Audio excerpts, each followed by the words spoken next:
করে বুঝবেন মৃত্যুটা ভালো হলো। এক নাম্বার আলামত আন-নুতকু বিশ-শাহাদা, মরার আগে আওয়াজ করে জিকির করে কেউ যদি পড়তে পারে লা ইলাহা ইল্লাল্লাহু মুহাম্মাদুর রাসূলুল্লাহ সাল্লাল্লাহু, এটা হচ্ছে আলামাতু হুসনিল খাতিমা। আপনার মৃত্যুটা যে ভালো মৃত্যু হয়েছে এটার আলামত। কি মৃত্যু? সবাই বলেন ভালো মৃত্যু আমরা চাই কি চাই না? ভালো মৃত্যুর এক নাম্বার আলামত কালিমা পড়ে যদি মরতে পারে। বিশ্বনবী বলেন মান কানা আখিরু কালামিহি লা ইলাহা ইল্লাল্লাহ, যে ব্যক্তির সর্বশেষ কথাটা হবে, বাক্যটা হবে লা ইলাহা ইল্লাল্লাহ, দাখালাল জান্নাহ, সে জান্নাতি হয়ে যাবে। সুবহানাল্লাহ পড়ে। এরপরে বিশ্বনবী বললেন আল মুমিনু ইয়ামুতু বিজাবি ইরকিল জাবিন, মুমিন যখন মারা যায় তার কপাল ঘেমে যায়। সুবহানাল্লাহ পড়েন। হাত ঘামে না, পা ঘামে না, মুমিনের কপাল ঘামে। সুবহানাল্লাহ। এজন্য কেউ মারা গেলে কপালের মধ্যে হাত দিবেন, দেখবেন ওই ঘামের মধ্যে একটা জান্নাতি ঘ্রাণ আছে। সুবহানাল্লাহ। আল্লাহ, আমরা যখন মরে যাব আমাদের কপালটা যেন এরকম ঘেমে যায়। আমিন পড়েন আর জোরে আমিন। আল মুমিনু ইয়ামুতু বিআরাকিল জাবিন, মুমিন মারা গেলে তার কপাল ঘামে। কপাল ঘামলে বুঝতে হবে এটা ভালো মৃত্যু, ঈমানি মৃত্যু। চিল্লায় বলেন ঠিক কি না? এরপরে বিশ্বনবী বললেন ফি লাইলাতিল জুমা, জুমার রাতে যদি মরে, আও ফি শাহরি রমাদান, কিংবা রমজান মাসে যদি মরে, আও ফি সাফারিল হজ, কিংবা হজের সফরে যদি মরে। বাংলার জমিন থেকে অনেক হাজিরা হজ করতে যায়, অনেকে ওইখানে যে আরাফাতের ময়দানেও মারা যায়, এরকম হাজি আছে না নাই? খুশনসিব, এটা খুশনসিব। আলহামদুলিল্লাহ পড়ে।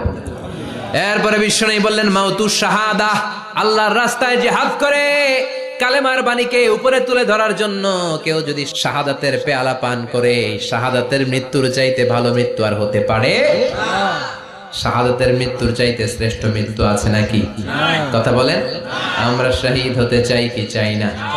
আমাকে শহীদ করে ওই মিছিলে শামিল করে নিও, আমাকে শহীদ করে সেই মিছিলে শামিল করে নিও, যে মিছিলের নেতা মীর হামজা, খোবায়েবে খাব্বাব, আল্লাহর কাছে তারা অতি প্রিয়, শামিল করে নিও, আমাকে শহীদ করে সেই মিছিলে শামিল করে নিও। পড়েন আমিন।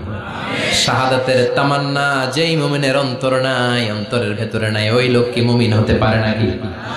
মান সাআলাল্লাহ শাহাদা, বিশ্বনবী ফরমান যে ব্যক্তি আল্লাহর কাছে শাহাদাতের মৃত্যু চায়, বাল্লাগাহুল্লাহু মানাজিলাশ শুহাদা ওয়া ইন মাতা আলা ফিরাশিহি, কেউ যদি আল্লাহর কাছে শাহাদাত অন্তর থেকে কামনা করে, রব্বুল আলামিন ওই ব্যক্তিকে শাহাদাতের মর্যাদায় নিয়ে যাবেন, যদিও সে বিছানায় পড়ে পড়ে মারা যায়। বিছানায় পড়ে মারা গেছেন, কিন্তু অন্তরে কামনা ছিল আল্লাহ আমারে তুমি শহীদ হিসেবে কবুল করো। শহীদদের কাতারে আপনারা দাঁড় করায় দিবেন কে? ওমরে ফারুক বলতেন আল্লাহুম্মা রযুকনা শাহাদাতান ফি সাবিলিক, ও আল্লাহ আপনি আমারে আপনার রাস্তায় শহীদ হিসেবে কবুল করেন। ওয়ারযুক মাউতি ফি হারামি রাসূলিক, পৃথিবীর কোন শহরে মরতে চাই না, বিশ্বনবীর শহরে মদিনা শহরে আমার মৃত্যু কবুল করেন। আমিন। ওমরে ফারুক কই মরছে? কথা কও। ফজরের জামাতে ইমামতি করতে গিয়েছেন মাওলাল মুগীরা আবু লুলু আল মাজুসি, মাওলাল মুগীরার আঘাতে অ্যাসাসিনেটেড বাই মুগীরা, স্টেবিং করেছে এখানে, তিনটা আঘাত করেছে, একটা এখানে, একটা পাজরে, একটা নাভির মধ্যে, নাভি কেটে দুই ভাগ।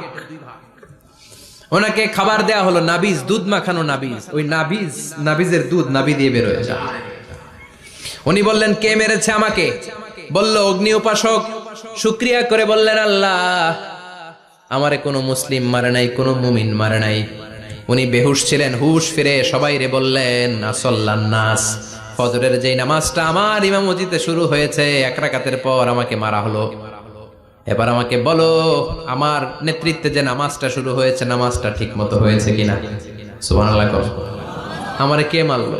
কে তোমাদের খলিফা হবে? কি হবে আমার আব্দুর রহমানের আব্দুল্লাহর? এগুলো নাই, প্রথম কথা ছিল মানুষরা নামাজটা পড়েছে কিনা। সুবহানাল্লাহ। এজন্য শাহাদাতের তামান্না সবচেয়ে বড় তামান্না, চিল্লায় বলেন ঠিক কি না? এরপর বিশ্বনবী বললেন মুরাবিতান ফি সাবিলিল্লাহ, মুসলিম রাষ্ট্রের পাহারা দেয় যারা বর্ডার গার্ড। আমাদের দেশের বর্ডার গার্ডের কি বলে? আগে বিডিআর ছিল, এখন বিজিবি। আমার বিজিবির ভাইয়েরা না খেয়ে না পড়ে শীতের রাতে দেশ পাহারা দেয়। বিএসএফ এর গুলিতে যদি মারা যায় এটা শহীদ। সুবহানাল্লাহ। এর চেয়ে শ্রেষ্ঠ মৃত্যু আর হতে পারে? এরপর আল মাউতু আলা আমালিন সালেহ, কোন ভালো কাজের উপর মরণ। নামাজে সেজদা দিয়েছে, সেজদা অবস্থায় অনেকে চলে যায়, এরকম আছে না নাই? তাহাজ্জুদের যায় নামাজে মরণ দিও প্রভু আমায়, একামতে দিনের কাজে কবুল করে নিও আমায়। পড়েন আমিন। তাহাজ্জুদের যায় নামাজে যেন আমাদের মরণ হয়, পড়েন আমিন। রোজা অবস্থায় মারা যাওয়া, নেক আমল অবস্থায় মারা যাওয়া, এগুলো হচ্ছে আলামাত হুসনিল খাতিমা। আপনার শেষটা, বিদায়টা, মৃত্যুটা যে ভালো হয়েছে তার আলামত। আল্লাহ এই যে কথাগুলো বললাম, শ্রেষ্ঠ শ্রেষ্ঠ মৃত্যু, আমাদের মৃত্যুগুলো ওইরকম করে দিও। চিৎকার করে